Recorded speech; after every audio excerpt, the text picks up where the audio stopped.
Hello and welcome to the Club Life podcast. I'm Darren Flynn, Chief Corporate Affairs Officer at Clubs New South Wales, and in this episode we're going to learn more about the Deputy Chair of Clubs New South Wales, Ron Coskerie. Ron served on the board of Clubs New South Wales for nearly 6 years and has sat on the board of St Mary's Rugby League Club since 2007. He has a deep passion for registered clubs, but away from the club industry, Ron works in the financial services sector and he loves his rugby league and his golf. So let's hear more about all of that and more from the man himself, Ron Coskerie. Welcome. Thank you, Darren. Thanks for the opportunity. Ron, let's start by having a quick word about your father, Ron Coskerie, who sadly passed away in December, a very important man in the history of the St Mary's Rugby League Club and the club industry more broadly. Tell us a little bit about Ron's personality, what he was like as a man and his contribution to St Mary's Rugby League Club. Well, Ron, or Big Ron, obviously I'm Ron Jr., he's Ron Sr. Ron was involved with St Mary's for more than 30 years, actually. He's been involved in rugby league from the time he was a boy. I think and his passing at the funeral, we thought he coached, 53 teams in his lifetime and won 28 premierships. He loved rugby league. And I remember when he was a kid looking at photos when he was coaching young boys when he was 17 years old himself. So he had a big influence on rugby league. He loved rugby league. But what was the overwhelming thing for me when he passed away was the amount of messages I got talking about Dad and the impact he had on their lives and how he made a big difference. And that's where clubs and rugby league are so synonymous with actually changing lives, not only for rugby league players, but probably more broadly the community. And they look after netball teams, cricket teams, soccer teams, but also too just their impact on the youth in our community, which is enormous. And a mark of the man often measured by the number of people who turn out at your farewell, your funeral, and it was a full house on the day we said goodbye to Ron back in December. I remember Dad used to say, he said, you actually judge a person by someone want to cross the road to say hello to them or the number of people that turn up at their funeral. And I remember walking back into the club, we decided to call his wake Cossie's Party to celebrate a life of someone who did make a difference. I walked in there and I couldn't believe the number of people in there. It was like an NRL game in the sports bar that was enormous and it was overwhelming, but more importantly, it was actually the mark of a man. And I said at his funeral, he did make a difference, and that's all you want. And fittingly for a man who gave more than a quarter of a century of his life to the licensed club, the send-off was at St Mary's League Club. Yeah, it was, 100%. Yeah, I think we mentioned before that he was on the board for 27 years at St Mary's, held the role of Senior Vice President for a number of years, but his impact to the community broadly couldn't be measured. We'll talk about your upbringing now and your family life because clearly you were steeped with this sense of the club industry from very early on, particularly through the game of rugby league. Tell us a little bit about your upbringing growing up out in Western Sydney and your first introductions to New South Wales clubs. My introduction to clubs probably started earlier than I knew because ultimately I played rugby league from the time I was 6. And as we know, rugby league was predominantly funded by rugby league clubs. And as I moved up through the different grades and whatever, as I got older, the larger clubs would obviously play for larger clubs that would fund rugby league. But clubs have probably touched me from the time I was a kid, really, and because it's funded sport. Speaking of rugby league, it's a very important sport for you. You played it at the top level.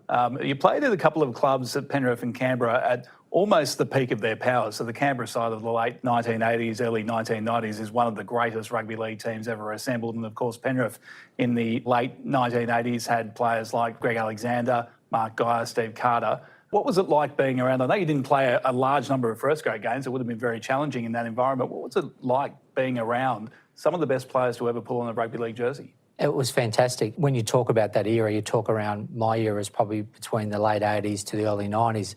The alumni players that I grew up with and played with and also went on to become probably household names is enormous. I think the key to any successful in the clubs I did play with, St Penrith obviously won a premiership in that period of time. The Raiders won a number of premierships during that period of time. And I think success actually is an amalgam of everything in the club. You have players that are outstandingly, but you still need to have depth in the club where players are actually putting pressure on those senior players or the elite players to be playing at their optimum. So my key learning from that is that ultimately I was lucky to be in that environment. It taught me a lot as a person. Being a professional athlete at some stage at that time was probably more semi-professional because we still held day jobs, but we still had to get all our training done after work. But it teaches you resilience and it gives you an opportunity to realise that, to be successful, you really have to work hard and not everyone can make it. I don't want to put you on the spot, but when you look at the list of players you would have played with or certainly trained with at the various clubs, Ricky Stewart, Laurie Daly, Mal Meninga, Bradley Clyde, Greg Alexander, just to name a few. Does one stand out for you as better than all the rest? Yeah, you talk about some of those players. I can name another 20 of them because obviously some of them are still my good mates. But I'd say realistically, one of the most competitive and one of the best players I think I've ever had the opportunity to actually be around is probably Laurie Daly. Not taking away from any other players, like Greg Alexander was a great player, outstanding player. They're all outstanding players. But Laurie Daly just had that it factor. He had the skill, the ability, a resilience. He had the toughness. To me, I arguably would say he's probably one of the best all-round players that I've ever had the privilege to watch, and a champion person. So, but then again, you could probably, how do you argue that he's better than Bradley Clyde? There's always going to be a healthy debate. And, like Glenn Lazarus, I could talk about Mark Geyer, John Cartwright. So these are all quality players that have left their legacy. We mentioned your father, Big Ron, before, of course, very strong rugby league credentials there. I think you may have played at Canterbury at one point in time. Look, lower grades, yeah. And your grandfather also? Yeah, my grandfather was a rugby league, so we had 3 generations of rugby league players. I think my grandfather played for Glebe. I don't know if it's the Rats now, but, obviously in his early days, he was a rugby league player as well, yeah. Wonderful. And now for you, rugby league, your rugby league journey shifted from the big time to St Mary's in the early 1990s. Take us through what happened there. Going back to your point where playing with such an alumni of quality players, the end of the 89 season come about, and I didn't have the opportunity to sign with the Raiders again, obviously for monetary constraints and so forth. So following my journey, I ended up landing at St Mary's. I couldn't get a team effectively to play NRL. So my dad was the first grade coach at St Mary's. So he was coaching the first grade side, the A grade side, and I said, do you mind if I come and have a run? And that was the start of a story, which was a really important story for me, playing with my father as a coach. And I ended up staying at St Mary's until I retired. I had an interim period where I went and played back at Penrith for a little period of time, played reserve grade at Penrith for a little bit of time in that period, but primarily I played until 1996 at St Mary's. We won the A grade undefeated that year. You could probably argue it's the first time the father's been the coach and the son's been a player in an undefeated grand final in the Penrith District.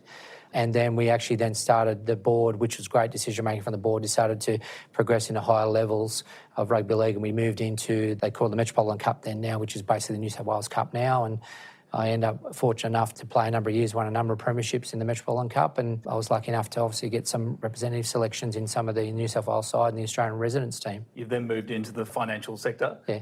Tell us about that transition. It's interesting because I felt I was a relatively fit player from an injury perspective, so I actually retired to go to uni. I knew that I was doing quite well in my financial services career, and I knew when I was a bit younger, the bank was really good to me because they moved me to Canberra, they moved me to Penrith branch, I was playing at Penrith. They used to say to me, why do you play that silly game of rugby league? You should be focusing on your career. And I was going pretty well at work, and I basically made a call. I said, look, I really need to get my degree now because I actually basically left school to play rugby league at a young age.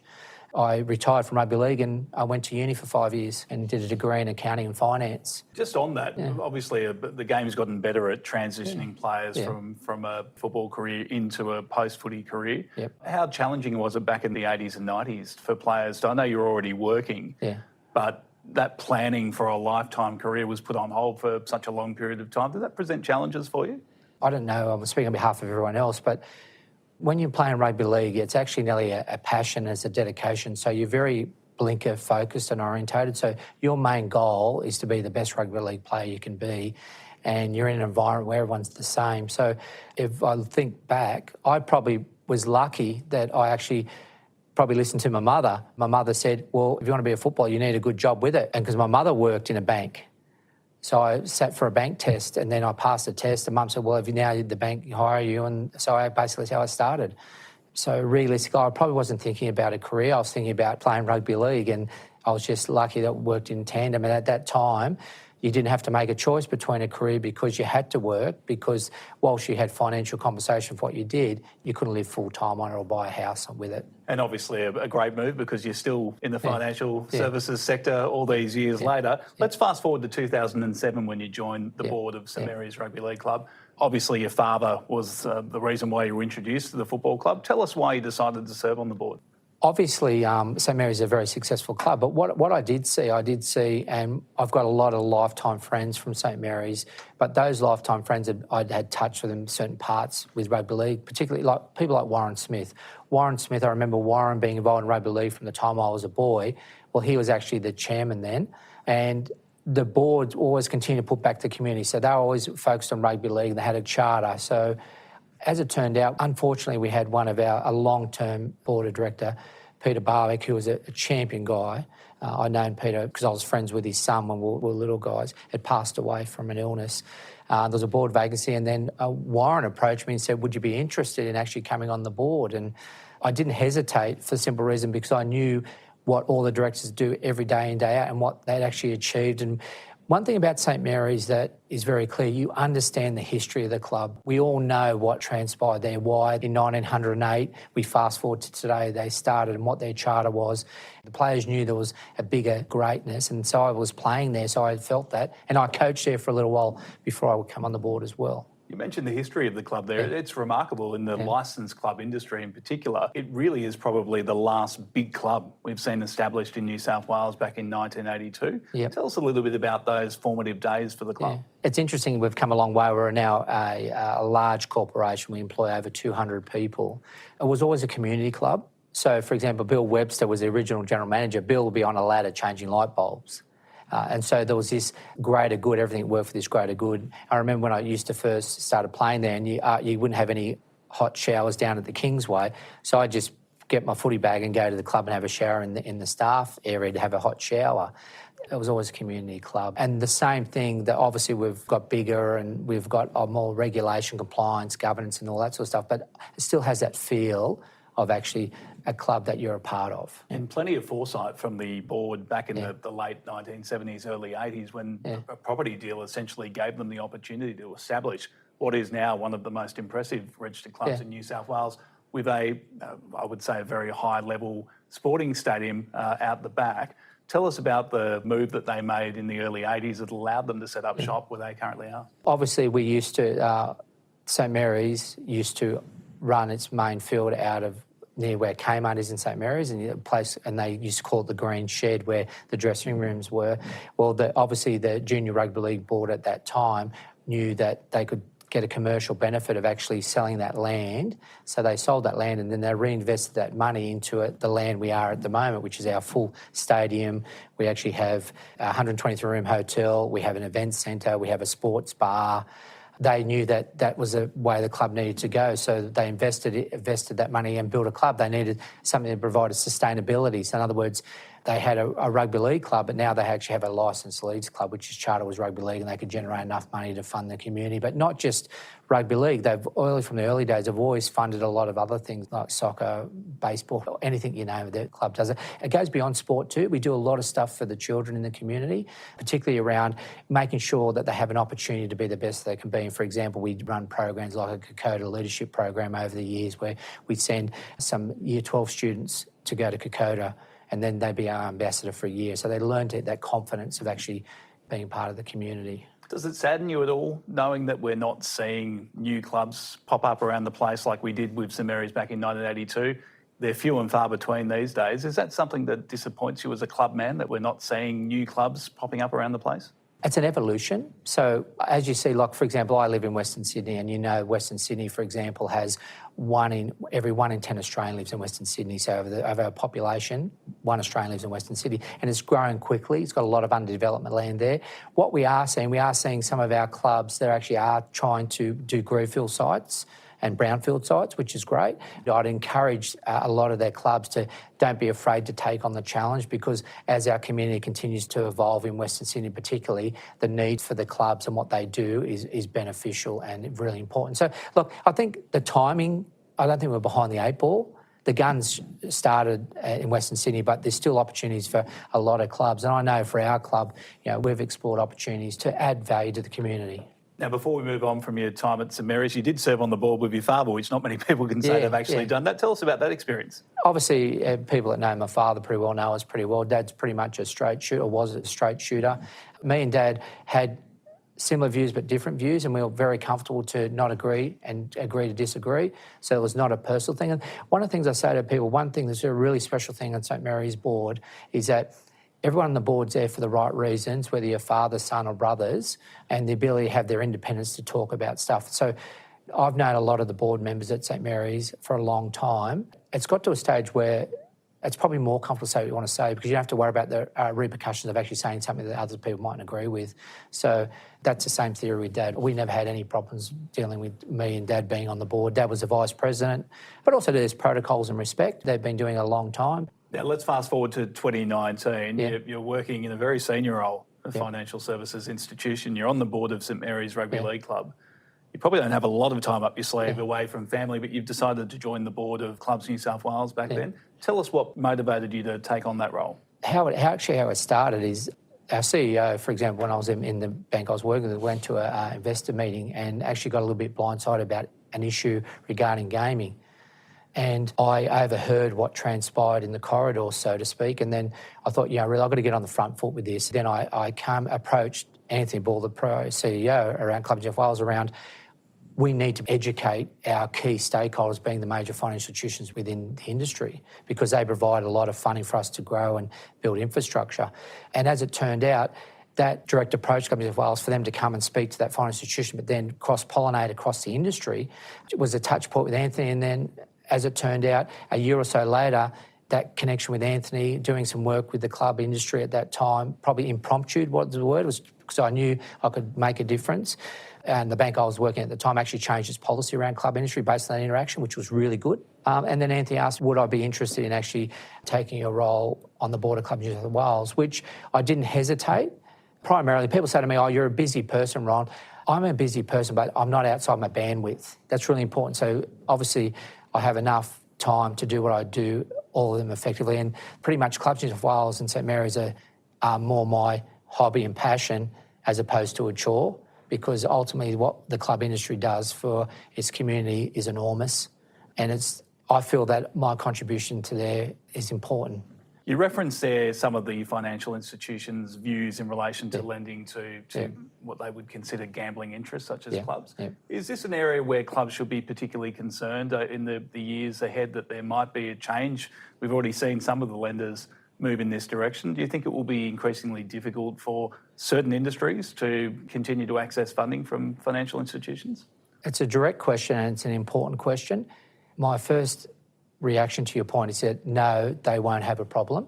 I think what clubs and the club industry is doing now is really important. So what we're doing, we're actually working to make sure that we do what's right for our patrons, okay? And I think that clubs and financial institutions, particularly Tier 1s, are really interrelated and they're really important because Tier 1 banks, financial institutions help us to actually forward invest for our communities, and which is really important. But I think as long as the club industry is aware that we have a greater good, it's important that we actually work on harm minimisation. We work towards carded play. We make sure that we're actually doing what's in the best interest of our members, and we actually be in control of our governance and compliance. Now, I don't see there be a problem because ultimately the little bit of push we're having at the moment is not a negative thing. It's actually about making sure we're all doing what's right for our communities and our members. We'll come back to cashless gaming in a moment. Before we move on from your time on the Clubs New South Wales board, a big honour for you last year being elected as the new Deputy Chair of Clubs New South Wales. How big of an honour, firstly, was that for you to be elected to such a position? I was very humbled, particularly because of the calibre of people that are on the board and the passion that those board members have and the impact they have on their communities. I was very honoured. To be the Deputy Chair of Clubs New South Wales is an honour and it's a privilege. And my role as a Deputy Chair is to support the industry and Sally Ann as the chairperson and to make sure that our club and our industry continues in perpetuity and to tackle the challenge that we face, which are not obstacles that can't be overcome. They're just challenges at this point in time. And it's about us all evolving to where our industry lands. So, no, very, very honoured. What do you think is the biggest challenge facing the industry in 2025? I think there's a number of things that we need to be focused on. I think that the carded plays, we'll talk about that as we go along, that's one of the issues we need to be very clear around, that carded play and stop using the terminology cashless, because it's not cashless, because ultimately cash is still a legal tender and cash should be able to be used. You have to deal in cash. So why would we say you can't deal in cash to use services at our club? So card of play is the terminology I think we should be focused on. I think harm minimisation still has, we've got to make sure we're clear on that. And I was interested to hear today where we actually, liquor and gaming are starting to clearly differentiate between clubs and financial institutions, because they are very different. And the AML CTF program that's been running for 30 odd years in banks, they've tried to just overlay that to the club industry, but there's very much different nuances with that. And I think that that's really good that their regulators now actually understand the nuances. And we've got to work out how we can get that AML CTF program, harm minimisation, know your customer, how we can actually get that to future fit the club industry and the hospitality industry. Let's talk about diversification, because St Mary's has obviously, as an individual club, has done a lot of work in the diversification space, but it's a focus for the broader industry. Why is it so important for clubs to diversify? Diversification can be seen as a good thing for certain industries and a bad thing for other industries. So in other words, people say, why do you go away from your core knitting with diversification? And we see that at times in other industries where they try to move an avenue which is out of their core. But hospitality has a number of facets for us. And it's actually getting that balance between those different industries. So, for example, what we are a hospitality venue that provides food, service, entertainment, accommodation. And so having a club that actually has a diversified revenue stream is actually advantageous, because they could be counter-cyclical. So in other words, when your hotel's not going good, your food may be going better. So I just think it's just good, prudent financial management to diversify your revenue stream and not being too reliant on one aspect of it. Because as we know, in all industries, history tells us that you do have legislative and you have regulatory changes and you have things that are out of your control. And if you're relying 85% of your revenue on something you can't control the outcome, well, you're really putting the rest of your business at risk. And we're now in a great window now where we can effectively diversify. We've spoken a lot on this podcast over recent episodes about mentors and leadership within the industry. We've obviously quite blessed to have so many great operators in the space. Is there anyone that you turn to for advice or support, or just to discuss ideas within the industry? Yeah, look, as my role as the Deputy Chair, it's probably important that I actually listen to the views of particularly our members. And a lot of those views are from a lot of the CEOs. They are very good at what they do. They're actually first class, if you want to know the truth. I think that a lot of them run really good businesses. They understand the dynamics of a lot of moving parts, and they care about the industry and getting the industry in a better position. So, yeah, definitely I talk to a lot of the CEOs. And what I try and do is to go around to a lot of the regions that I can, like the metro regions, and just listen to people. The hospitality industry is incredibly competitive, but it does strike you, doesn't it, about the club industry, particularly about how collegiate everyone is and willing to share advice and feedback and experiences for the greater good. You couldn't say that any better. They're very competitive, the clubs, as in when it comes to sporting, when it comes to even financial performance. But what's very clear to me that each of the participants in the club actually do it for a common good, and they're prepared to share ideas, because ultimately, if you think about it, the club industry is actually for the community. So you're helping a lot of people, not just yourself. So if your club goes better and you can help some other club to go better, it's beneficial for the community. Now, away from clubs and away from finance, your wife, Kelly, and yourself have 3 kids. Tell us a little bit about family life these days. Yeah, all my kids are growing up, which is great. My daughter, Tyler, she's a lawyer and she's having a baby this year, so I'll be a grandfather, which is very exciting. My middle son, Cooper, he's a bit like his father. He works in a bank. He plays football, which is soccer. My youngest son, Jackson, he's a policeman. Now, you and Kelly, I understand, are fitness fanatics. Kelly might be, but not about me. Not you. Well, tell us about the sort of fitness activities that you do together and why it's so important to you. Yeah, Kelly's always been reasonably fit and looked after herself, and so she's good for me in that way. But we train most mornings together, so it's probably our time together. We get up quite early. We go to the gym. We're both busy people, so that's where we spend a lot of our time together. You're a keen golfer as well, I understand? Yeah, I'm a keen golfer, but not a good golfer. There's a difference. Okay. Yeah, I don't mind golf, which is great. Yeah, I really enjoy playing golf. But where's your favourite course? Well, my home course is Dunheaven. I remember at Dunheaven Golf Club, which is a great club, so I'll call them out. I try and get away once a year and try and do a few courses. I've been to a few special courses. I was speaking to Michael Alvarado today. We're talking about actually he went to Cape Wickenham last week, which is obviously in King Island, so I played there. That's pretty special. Michael was saying to me that now it's rated the 13th best golf course in the world and #1 in Australia. There you go. Yeah. Well, Michael will know, very keen golfer himself. A couple of quick questions before we go. We ask everyone this question. Yeah. Favourite movie? That's a hard one. I didn't mind Braveheart. Good movie. Good movie. Good performance from Mel Gibson. Good movie, Braveheart, yep. Now, if you had a magic wand and you could fix something in the club industry, what would it be? I wouldn't say there's a great deal of things to be fixed. I think the club industry is very focused on what's important to them and their community and their members, so I think they do a great job. That's a difficult one to say off the cuff. But probably go back to some of the things we talked about before around some of the industry challenges, making sure that everyone's on top of those. In other words, corporate governance, AML, CTF, that sort of stuff. Well, AML, CTF, perfect segue back into carded play. Yeah. Where do you think we'll be in 5 years? I mean, how important is it that we get certainty for the industry and for the patron around carded play over the course of the next sort of 5 to 10 years? It's a moving feast because ultimately, like we've tried to go to different venues and we look at, for example, Crown in Melbourne, where they've actually gone carded play for all their EGMs. Obviously, that's had an impact for them. You might be able to correct me, but I think like 70 to 80% of people tap and go now. So a carded play is a mile off in our mindset at the moment. But when you fast forward 5 or 10 years' time, when people aren't using cash for anything other, it might be a different issue. But what I would say with carded play, it's carded play, it's not cashless. You've got to have people the opportunity to use cash.